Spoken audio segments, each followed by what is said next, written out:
y'all scared of your own thoughts. Right, and so the thing about, okay, well, it's deeper, right? So the thing about that is when you discover, okay, he went there, I'm gonna go. So with discovering your own thoughts, that's why it's so important to really understand yourself, because if you don't go deep with yourself, if you don't go to the deep and scary thoughts that you have, you'll never get over them. So what you'll do is you'll push them to the side and try to fill it with this one. But what we have to understand is once we will pull out something, we have to replace it with something. But the first aspect is pulling out. Because what happens is you get thoughts here that you've always had and new thoughts you have. Well, something's got to replace one of them. So you're going to constantly like this, and you're going to constantly in turmoil, right? You're constantly like, oh, I'm frustrated. Why? Well, because I want to do this and I want to do this. Well, you better pick one, right? Got to. It comes down to choices. Well, I got to pick a choice. Well, if I pick this one's going to go, but I really don't want to. So then it comes down to discipline. So like there's a lot of things that play into the factor of it. But if you understand yourself and what you truly want, then you can make this choice easier. Yeah. Right? And when you limit those factors, like you saying, it makes the choices easier. Oh, you almost don't even have to make it. It's already ingrained. It's like, I don't do that. So now and it's crazy, now that becomes your character, now it becomes who you are, becomes your identity. I don't do that. I'm this kind of person. I say you better than them. No. See, okay. yeah.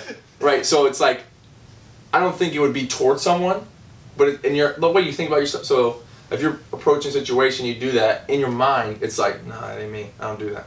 And I might not verbalize that, but it's like, hey man, I can't do it. Why? I just whatever you want to say. Yeah.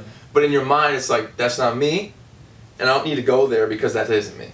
Yeah. But I think the way I tend to talk to myself, it's more of like, if I were to verbalize sometimes what I was saying, people are like, well, who are you? But for me, it's like, I'm almost building this myself by the way I speak to myself. That's that confidence. Right, but it's so important how you speak to yourself. And this is a whole different topic we could probably go into just a little bit. Go ahead. So like, the whole thing of the way you speak to yourself, the words you use, think about it. So you take all books you read, things you listen to, what you watch on TV, your voices coming in your head, voices that are coming at you. But think about it, like as much time as you spend there, your words, the voice you're speaking to yourself is the one that's the most predominant. Right? So if that voice is wrong, then it's going to constantly derail you to what you want. You're like, well, I'm filling myself with good stuff.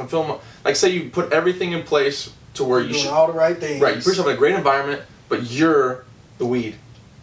Right?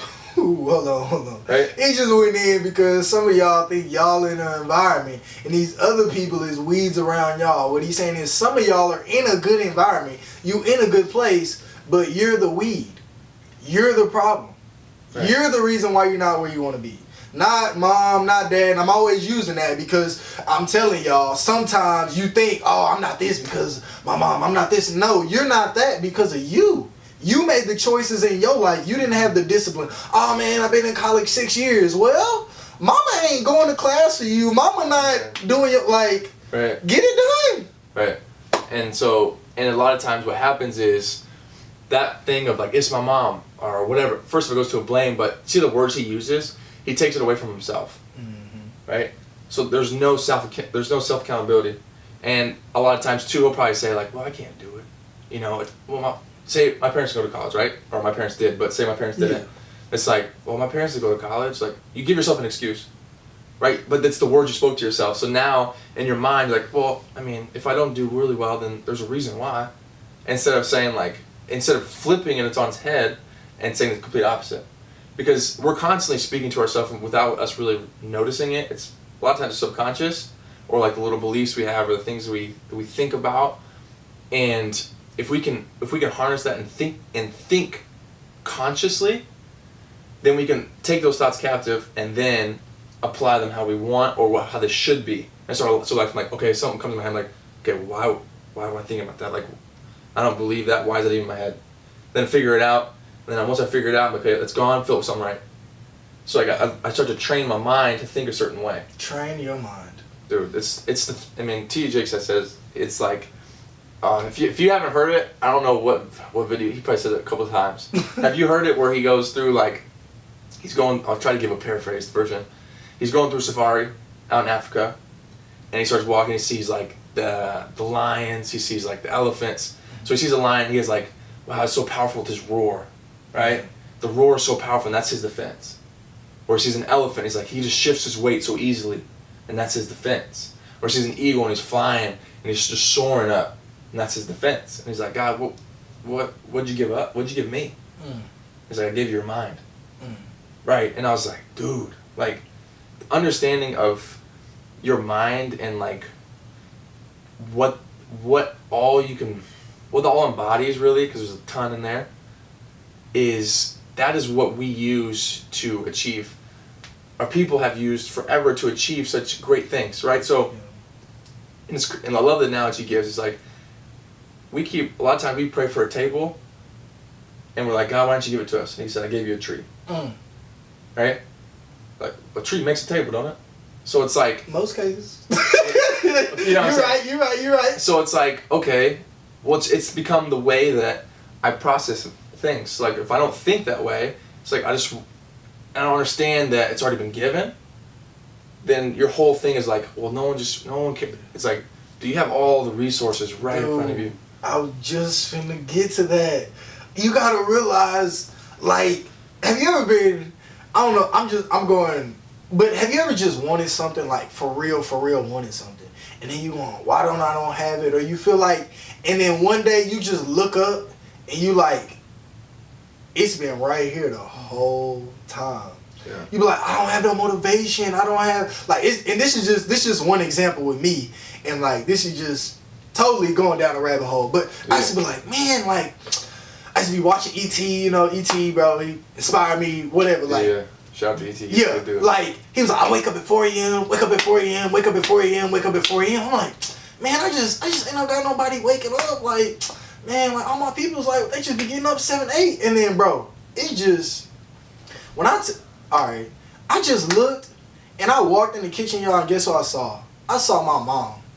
My mom wakes up every single day, y'all, at 4:30. To get to her job at 6:30, y'all. And I'm complaining. I'm like, man, I need some help.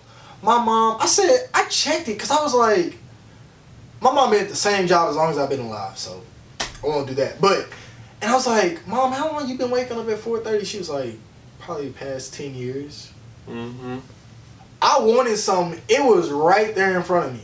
I wanted the grind. My mom grinded, put me through college. Y'all, I went to 3 different colleges in 4 semesters. My first 4 semesters of college, I went to 3 different schools.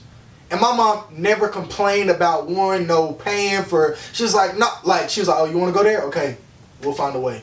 Like, I'm talking about, I went to out of state, went to a private school, then went to a my mom was just no complaints, get up. When I was in college, my mom got a second job. Like, every weekend, like, not only she waking up at 4:30, getting up on Saturday and Sunday, working again. Like, if you looking for something like inspiration, real life, look around you and look at your life. What you looking for is probably right in front of you. Yeah. You just not seeing it. That'll preach. I'm sorry, I had to go there because I was like, some of y'all just complain about what you don't have instead of appreciating what you do have. Say that one time. Complain about what you don't have, but you need to appreciate what you do have.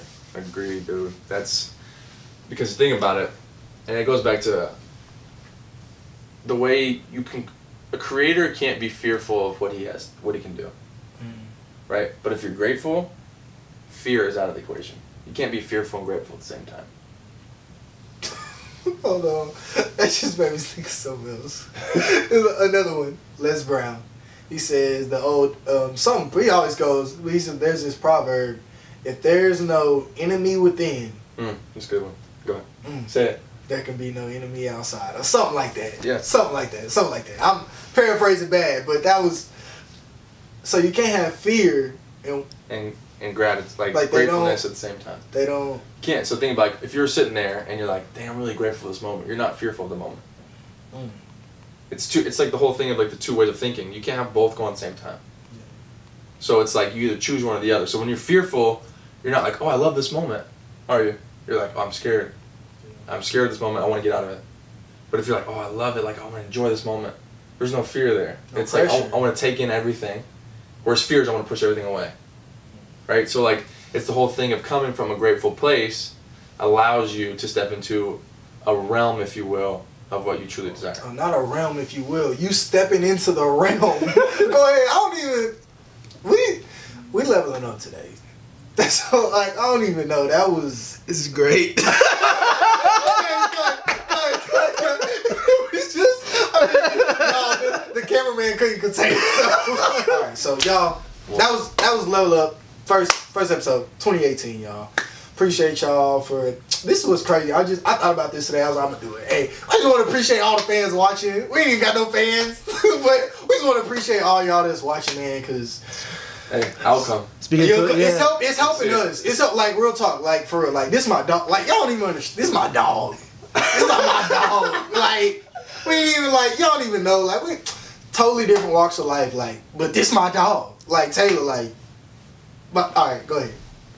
Oh, bro, I don't know what to say after that. Just stay tuned. Stay tuned. We got a lot of stuff coming up, and we'll see you soon. See you soon.